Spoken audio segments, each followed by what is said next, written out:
bem? Como estamos? Esse é o Poste Baixo 29. Eu e Maurilão estamos de volta aqui nessas semifinais de NBA ou finais de conferência.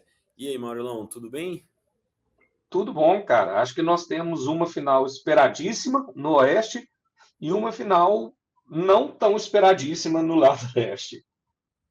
É, muitas surpresas ali no leste, né? Até da forma como a coisa aconteceu. O Cavs que só ganhava em casa, perdeu em casa, depois o Detroit que perdeu em casa. Então, a gente vai falar disso, a gente vai falar dessa rivalidade, né, que está sendo construída no Oeste ali, entre os dois times. Pela primeira vez desde 1998, dois times com acima de 62 vitórias chegam numa final, né? Então, e a última tinha sido Chicago Bulls e Utah Jazz, né? Mesmo. Exatamente. Que foi na final da A NBA. Nós estamos NBA, falando de final exatamente. do Oeste. É, exatamente, exatamente. Bom, a gente vai falar disso tudo com um pouquinho mais de detalhamento, mas não agora, porque agora temos a historinha do Maurilão. Temos historinha, Maurilão? Temos historinha e a historinha é de altíssimo porte. A historinha é com Manute Ball. Para quem não sabe, dois jogadores tiveram 2,31 m e são até hoje os mais altos a jogarem na NBA. George Muresan e Manute Ball. E a história é com Manute Ball. Que era um cara, ao contrário do Jorge Muresan, que era alto e tinha um porte físico, o Manute Ball era uma tripa. Ele era muito magro. E quando ele vai para o Philadelphia 76ers, conta a lenda que ele precisava ganhar peso. E que uma das coisas que faz ganhar peso, como eu sei muito bem, é cerveja. E aí que o time deixava ele tomar umas Heineken antes do jogo e tal. Então tem um colega dele de time, que é o Jason Williams, que falava que o Manute Ball nunca jogou em Filadélfia uma partida totalmente sóbrio. Que ele simplesmente ia tomando a cerveja dele, tomava o banho, ficava só de meia, pelado e tomando cerveja antes e depois dos jogos. E que aí é isso. Não adiantou muito, ele continuou sempre tripinha, se bem que depois do final deu uma engordadinha, mas era um dos grandes caras de toco na NBA, mas fora disso não rendia muito, talvez por causa da Heineken, talvez só porque era muito desengonçado mesmo, era um pernilongão na quadra. Legal, legal. Esse post poderia ser patrocinado pela Heineken, né? Alô, Heineken, entre em contato aqui com o Poste Baixo. A gente aceita permuta, tá? Então, Exatamente. Se a Polar quiser patrocinar, a gente fala que ele bebia Polar também antes do jogo e vamos embora. Corote, fique à vontade. exatamente. Várias, até checkmate aí, muitas Aí, ó. possibilidades aí. Enfim, sonhar é de graça, né? Vamos falar de realidade agora. Acho que a gente poderia começar pelo leste, né? O Cleveland Cavaliers surpreendeu, venceu ali o líder do leste, que foi o líder a temporada regular praticamente inteira, Detroit Pistons. E o Cavs acabou quebrando ali o que o Maurilão falava, que ele só vencia em casa. E aí ele venceu em casa, perdeu em casa, ganhou fora de casa. Ganhou Uma duas fora de casa. Pois é. O que aconteceu ali, além daquele jogo que virou a onda, né? Com aquela falta no finalzinho, e aí foi pro overtime ali, e a partir dali o Cleveland parece que aí perdeu um jogo.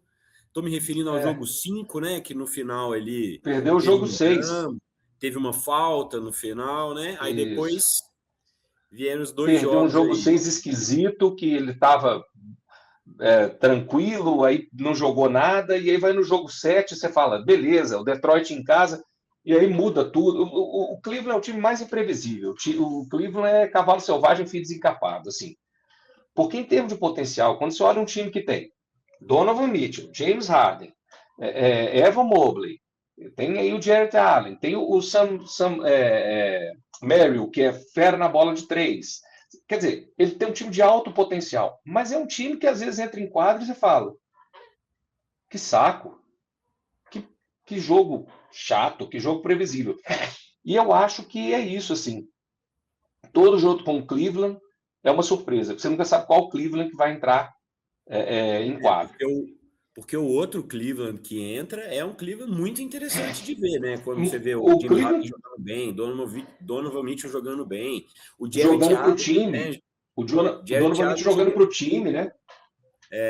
E aí você vê que quando os armadores, né, especialmente aí o Harden, que é o sistema, segundo ele próprio, joga bem, está interessado e o time acompanha, acaba consagrando ali, por exemplo, o Jarrett Allen, né, que jogou muito bem no jogo 6 e no jogo 7. Acho que foi Sim. um dos grandes diferenciais, assim, ele que já, né, foram criticado, que não era decisivo, que às vezes sumia um pouco, né, tanto ele quanto o Evan Mobley, as pessoas têm um pouco essa visão deles, né, mas funcionou ali, ele conseguiu tomar conta, principalmente no ataque ali do garrafão, né? E aí o Cleveland acabou sendo, nesse jogo 7 muito superior, né?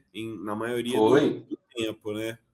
Da metade do jogo estava 20 pontos à frente, acho que não reduziu disso, não reduziu muito disso. Agora, é isso que eu acho que o Donovan Mitchell está começando a entender que ele tem boas opções em torno dele. Que ele não precisa meter 40 pontos, 35 pontos. E não é uma crítica ao Donovan Mitchell, não. É só que contra um time do Detroit que tem uma defesa muito forte em cima dele, ele poder passar para o Mobley e para o Jarrett Allen dentro do garrafão e poder passar para o Sam Merrill para chutar de 3, são boas opções que ele falou, pô, deixa eu tentar usar isso mais. E ainda vou fazer o meu.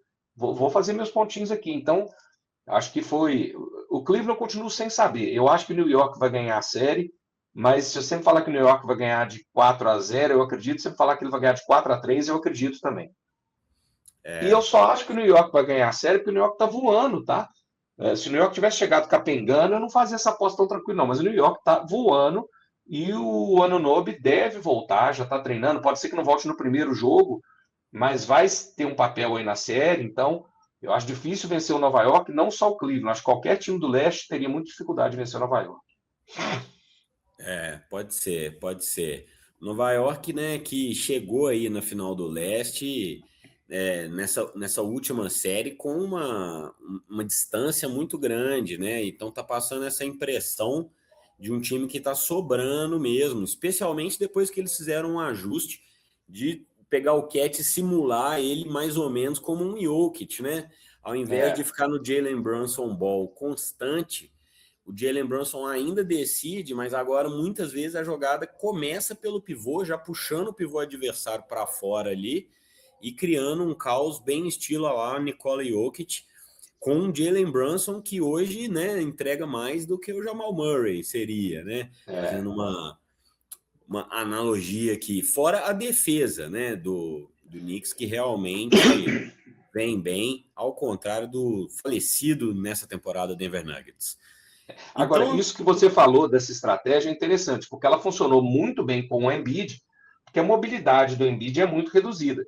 Tem que ver o que Nova York vai fazer para poder pegar o Jarrett Allen e o Evan Mobley, que são muito mais móveis que o Embiid. Eu acho que o Cat vai continuar tendo um papel fundamental, mas acho que o Mike Brown vai ter que quebrar um pouquinho mais a cabeça, porque é outro time, né? Se você pega o Philadelphia e o Cleveland, são dois times totalmente diferentes. Então vamos ver o que o Mike Brown apronta. E assim, não estou dizendo que o Cleveland não tenha chance, mas eu acho que o Nova York é favorito, como era ano passado contra o Indiana e perdeu, né? Então, mas é isso. Eu acho favorito, mas é isso. O ponto alto do Cleveland pode ser muito alto. Essa é a verdade. O ponto baixo, em compensação, é a lama. é isso, é isso. Especialmente ali, você tem o James Harden, você tem o Donovan Mitchell, o próprio Sam Merrill que você colocou tem feito bons playoffs, né? Bons jogos de playoff. Então, realmente dá para dar uma surpreendida, né? O Jarrett Allen jogando bem, Evan Mobley aparecendo ali minimamente. Tem bola, mas o Nova Tem. York realmente está com aquela cara de time que encaixou, assim, né? E aí fica uma coisa, fica difícil apostar contra. Então o Maurilão já colocou, eu acho que eu assino embaixo. Eu acho que vai dar Nova York também. O Cleveland deu umas rateadas, inclusive na temporada, né? Então vamos ver aí Como vai ser? Na temporada, o New York foi muito bem contra o Cleveland e muito mal contra o Detroit. Mas aí, cara, eu queria falar de um negócio rapidinho sobre o Ah, Detroit. O hum, Detroit é o time que mostra que temporada regular, o Celtics também mostrou isso, temporada regular e playoffs são duas coisas muito diferentes. E o Detroit vai ter que arranjar alguém para ajudar o Cade Cunningham no ataque, cara. Assim, vai ter que trabalhar o mental do Duren, porque realmente mostrou, sumiu, cara, desapareceu nos playoffs. Teve alguma coisa ali que vai precisar cuidar e recuperar, porque não pode virar, e eu estou exagerando aqui, mas não pode virar um Ben Simmons. Mas eles vão ter que se mexer na pós-temporada aí. Tem que vir alguém para ajudar o Cade Cunningham. E não estou falando que precisa ser o Yannis, não, mas tem que vir alguém, nem que seja para chutar a bola de trás, entendeu? Porque ele não aguenta carregar o time sozinho, cara, não tem como. E o Isaiah Stewart, o Jalen Duren, esses caras perderam posição para o Paul Reed nos pois playoffs, é, cara. pois Então, é. assim, alguma coisa tem que ser feita.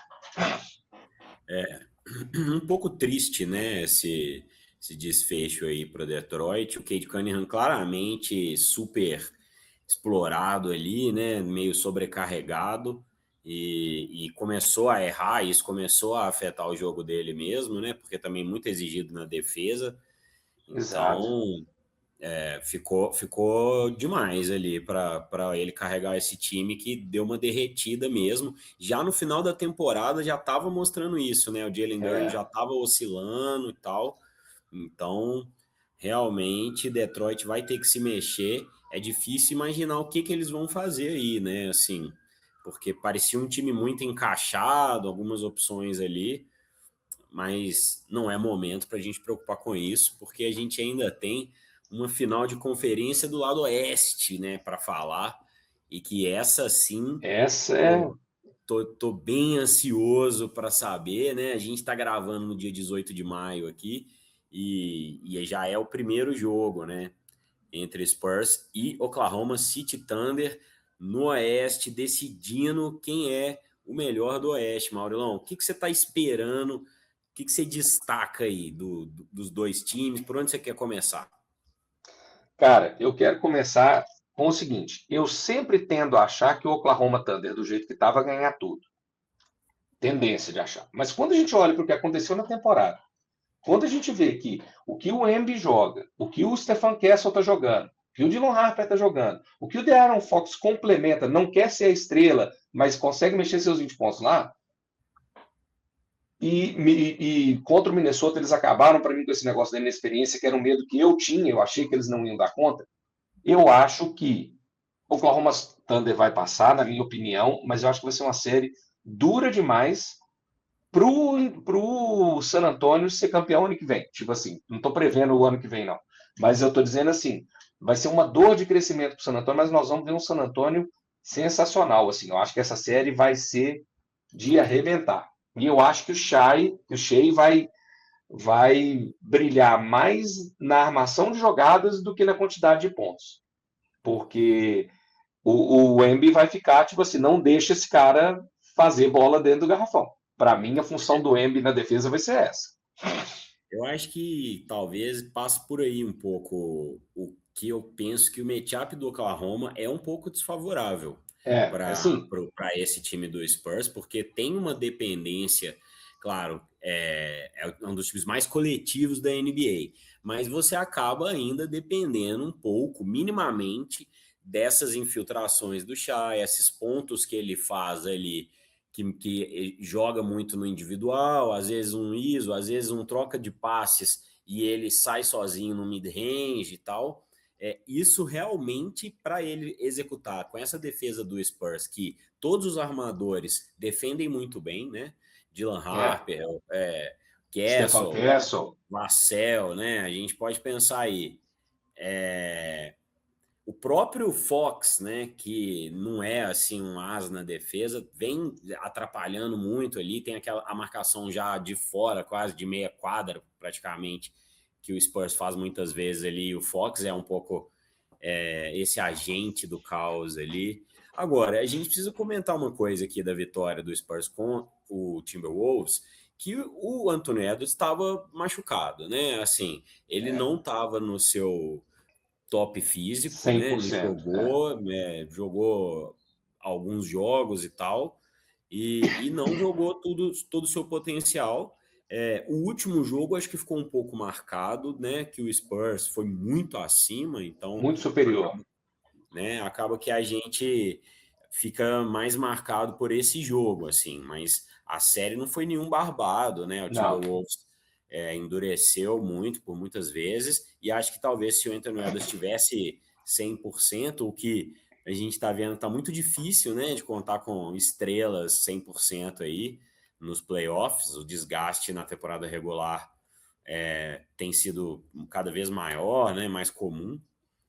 Enfim, Cara, agora mas olha resta... só, você levantou uma bola interessante. Olha os Vamos 4 times.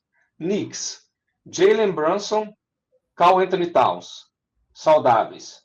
Cleveland, Harden e Donovan Mitchell, saudáveis. Oklahoma, Shea, saudável. O Jalen Williams não está saudável, mas o Chet, que está sendo o número 2, saudável. O Jalen Williams deve voltar. Em Nova York, a mesma coisa. O Anunoby deve voltar. Mas os 2 principais ali estão saudáveis. E quando a gente olha o San Antonio, o Embi, Stephen Castle, todos saudáveis. Então, todo assim, mundo. os times que estão chegando, a saúde tem sido um ponto importante. E os que estão chegando com alguém machucado são os times que têm um coletivo muito forte, que são Nova York e Oklahoma. Então, assim, de novo, é muito importante um elenco profundo para que uma contusão não mate o seu time. E nisso o Spurs e o OKC estão pau a pau, né? Talvez o OKC até Exatamente. com já um elenco mais forte, assim, como um todo, né? O surgimento aí do AJ Mitchell e já estão falando até de trocar Jalen Williams, de tão bem que o AJ Mitchell foi para poder sair aí de uma cilada salarial, né? Pois é. E o AJ Mitchell tá com números próximos do Shea, né? Outro dia eu mandei para você, né, Maurilão, um exemplo ali, muito próximo, ganhando 2 milhões durante os próximos 3 anos, uma coisa assim. Então, realmente, tanto a fábrica quanto essa percepção do Oklahoma com os jogadores jovens, realmente é um negócio muito notável, né? Assim. Agora, uma coisa que eu fiquei pensando aqui e que eu acho que esse jogo do Oklahoma vai depender muito da bola de 3. E às vezes da bola de 3 de algumas pessoas que nos jogos que o Spurs venceu, e o Spurs venceu 4 jogos, né, do Oklahoma na temporada regular, o que foi diferencial o Spurs deixou jogadores como Lu Dort, o Caruso, Cason Wallace, né, deixando arremessar ali e pagando para ver. E continuando dobrando no chat, continuando mais ou menos dobrando no Shea, né? Então, assim, é um duelo que vai dizer, será que essa galera tá ficando melhor na bola de 3? Será que essa solução do Spurs já está encontrada e é isso? Está resolvido? São perguntas que a gente pode se fazer aí para essa final do Oeste, né, Maurilão? cara, e olha só, olha que engraçado. Qual que era a tendência quando o Celtics ganhou em 2024? Qual que era a crítica da Liga? Que a Liga funcionava só com bola de 3. Todo mundo chutava a bola de 3. Aí você pega na final do Oeste, ano passado ganha o Oklahoma, que não é um time que depende tanto de bola de 3. Aliás, contra o Indiana era o time da bola de 3. E hoje você tem uma final do Oeste onde nenhum dos dois times é um time que depende da bola de 3. Ou seja, hoje a narrativa mudou. Para ganhar na NBA, não é que você tem que ter muita bola de 3. É que você tem que ter um elenco profundo e um elenco consistente. Então, o que eu acho legal é isso. Tem um time que dobrou a aposta na bola de 3 e tem time que virou assim, cara, não, peraí. Minha proposta é outra. Vamos ver o que dá para fazer. E aí, talvez a tendência não seja criar um time igual o Oklahoma ou igual o San Antonio. Seja pensar o seguinte, tá, eles fazem isso muito bem, eu não vou conseguir fazer bem desse jeito. O que eu posso fazer para ganhar desses caras? Pode até ser que seja a bola de 3. Pode ser que seja jogar baixo, jogar só sem um Embanyama, sem um Chet, quero jogar só 5 baixo aqui. Não sei. Então, o legal da NBA é que eu acho que é isso, assim, não tem nenhuma verdade que dure muitas temporadas, sabe? A liga vai se adaptando. Todo mundo achou que a liga ia acabar com a bola de 3, com a bola de 3. Nós temos aí os 3 favoritos, nenhum deles dependente de bola de 3. Nem New York, nem Oklahoma, nem San Antonio.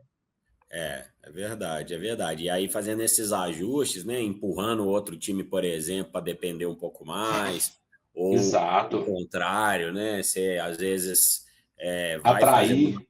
marcação de perímetro, né, para atrair para fora mesmo.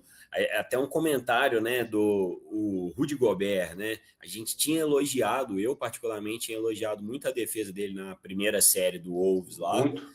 mas realmente, assim, contra o Wembanyama, ele não conseguiu jogar, né? Ele praticamente, no final, eles estavam tirando ele quando o Wembanyama estava em quadra e colocando ele quando o Wembanyama saía, de tanto que realmente, assim, a imobilidade dele ficou clara na defesa mesmo, né? E aí é o matchup, né? É o matchup. Quer dizer, o Embiid contra o Keita e contra Luka Garza e contra Vucevic, ele é imparável.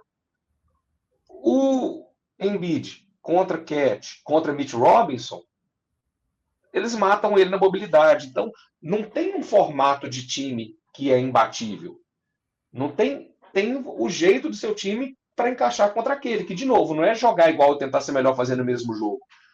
Qual que é a diferença que eu coloco em quadra que pode parar aquele time, né?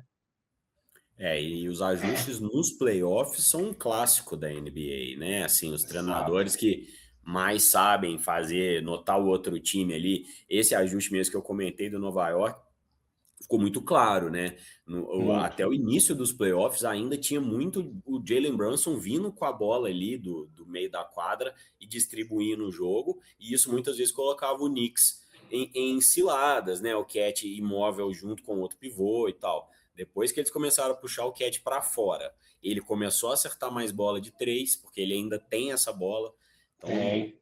muito legal, né? Assim, o Mike Brown tá mandando bem, tá sendo legal de ver que ampliou um pouco mesmo as possibilidades, né? Se ampliaram as possibilidades do New York Knicks nesses playoffs aí e tá dando resultado. E nós dois estamos apostando, a gente não aposta, mas se apostasse, apostaria no New York Knicks, né? E do lado de Exato. lá, Maurilão, você apostou no OKC, eu acho que vai ser a nossa divergência. Eu vou apostar no San Antonio Spurs, porque eu já estou apaixonado pela história que seria eles Ah, sim. tirando o título, né, do atual campeão OKC, E aí, 8 anos, 8 campeões diferentes. né? Essa rivalidade que foi criada loucamente, assim, e a volta do San Antonio Spurs, né? Que é esse time campeão, que era um time que eu acho muito massa ali da época do Tim Duncan, né? Aquele time que a gente deve fazer um episódio. Tô prometendo aqui da minha cabeça, porque eu sou irresponsável, mas a gente deve fazer um episódio na temporada, na intertemporada, depois que essa temporada da NBA acabar, sobre alguns times. E o que eu quero falar é o San Antonio Spurs de Ginobili, Tony Parker, Tim Duncan, até antes, né? Até Top do demais. Tim Duncan e do General. Então, fique de olho e ouvidos abertos aí, porque muita coisa pode acontecer. A gente já tá, eu tô aqui criando problema para mim mesmo cedo demais. A gente tá ligado mesmo, é na final de temporada, na final da NBA que tá aí. Diga, Maurilão. Eu vi, eu vi desse time ao vivo nas Olimpíadas do Rio, Bruce Bowen. Tirei uma fotinha dele numa câmerazinha vagabunda que eu tinha na época. Bruce Bowen, cracaço também. Quer dizer, cracaço assim, jogadorzaço de defesa e bolinha de 3 no cantinho, sempre ali confiável. Um role player de respeito, né? A gente pode Isso pôr assim. aí. Bom jogador mesmo. Bom, eu acho que é isso, né? Queria comentar aqui então com você para a gente ir para o final. Hoje, um episódio um pouco mais breve, da gente falar do preço dos ingressos dos jogos do Knicks, né? E que também está acontecendo na Copa do Mundo, né? Os ingressos totalmente fora da realidade.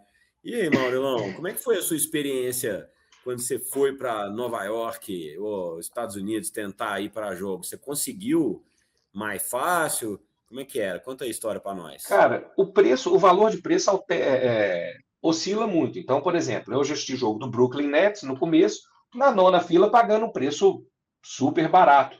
Quer dizer, super barato para os padrões da NBA. E já vi um jogo do Wembanyama com o San Antonio no meio da temporada contra o Warriors. Aí você já pensa, pô, o Wembanyama, Steph Curry, que nem jogou nesse jogo, o preço vai lá em cima. Aí eu paguei uns R$ 230 para ficar no meio. $230, perdão, para ficar no meio. Em 2024, eu comprei um pacote de 2 ingressos para ver Conferência do Leste, Celtics e Indiana, lá no final do mundo, $500 e $550, $60 para ir eu e minha mulher. Não teve o jogo, porque o Celtics ganhou de 4-0, isso era para a partida 5, recebi o dinheiro de volta, mas o preço era esse. Então, um ingresso bom estava ali $600, $700, que é caro para cacete. Agora, em Nova York, o ingresso mais barato lá no final do mundo são $2.900. Lá no final da plateia. E o mais caro, perto da quadra, são $102 mil. R$500 mil. Mais de R$500 mil. Então, assim, é um negócio que não dá, cara. É assim, se você for pensar, $2.000, $2.000, quase $3.000, para você ficar lá no fim do mundo, cara. Acho que são $2.093, ou 2.903, agora não estou lembrado. Mas é uma grana absurda, cara. E você vai ficar lá em cima. E lá em cima é legal, tem experiência, mas assim, tem que pagar barato para você ficar lá em cima, cara. Você imaginar que o barato é mais de $2.000, não faz sentido nenhum mesmo. E assim, que o New York fature, que tenha dinheiro para pagar as continhas dele, porque todo mundo tem que comer. Mas, pelo amor de Deus, cara, o torcedor de Nova York deve estar numa revolta e vai assistir o jogo no telão lá fora, né, cara? Porque, putz grila. É isso. Essa elitização aí realmente. E assim, acaba que descaracteriza tudo também, né? Aqui no futebol a gente passou muito por isso. Enfim, lá em Nova York é triste porque tem um tanto de bilionário para ir nesse negócio, né? Então vai virar um jogo realmente. O Chalamet vai comprar 10 ingressos. O Chalamet vai comprar 10 ingressos na frente com a galera dele. Nada contra ter dinheiro para comprar ingresso para pôr lá na frente. Tem dinheiro, põe. Agora, o foda é o cara que quer ficar lá em cima, que é apaixonado pelo Knicks de um jeito completamente louco e não tem condição de ir no jogo. Isso é uma grande sacanagem, né? Acho que, se não me engano, só o torcedor do Corinthians, que tem um esquema legal que ele pega, né, para os jogos principais, tipo quando o time chega em final, assim, ele tem uma parte grande dos ingressos que é levada em conta quantos jogos você foi. Então, se você foi lá no Campeonato Paulista contra o Água Santa, em todos os jogos do Brasileiro, aí na hora que chega numa final ali de Copa do Brasil, alguma coisa assim, você é valorizado. Você tem prioridade para com aqueles que não jogaram. Isso aí, não sei se está valendo ainda, mas eu lembro de alguma coisa, acho que vale sim, e é o jeito que eu acho mais certo, né? Todo sócio torcedor devia partir por aí, porque aí você incentiva, obviamente, porque vai que acontece, então eu vou em todos e garanto aqui a minha prioridade. Enfim, questões aí de ingresso, né? Eu estaria mais interessado também para ver OKC e Spurs. Pegaria minhas economias para ver um joguinho lá em San Antonio, que diz que é uma cidade muito chuchuzinha. É muito legal. Né? Então, San Antonio é bem legal. Faz o Riverwalk, passeiozinho de barco no meio da cidade, visita o Álamo e depois assiste o jogo. O estádio é ok, não tem nada demais, mas é bem bacana, assim. Pois é. É isso. Bom, então estamos encerrando por aqui. Maurilão vai tomar um Benegrip ou qualquer coisa assim também. Se quiser patrocinar, até remédio a gente está aceitando aqui. Ou Benegrip, qualquer um aí. Entendeu? Remedinho para tosse. Contem comigo como garoto propaganda. Isso. Se tiver com esse tipo de problema, procure a marca. Então fica assim, o espaço aqui para propaganda está aberto. E até a próxima, então, Maurilão. Abraço. Valeu, galera. Até mais. Falou. Melhor.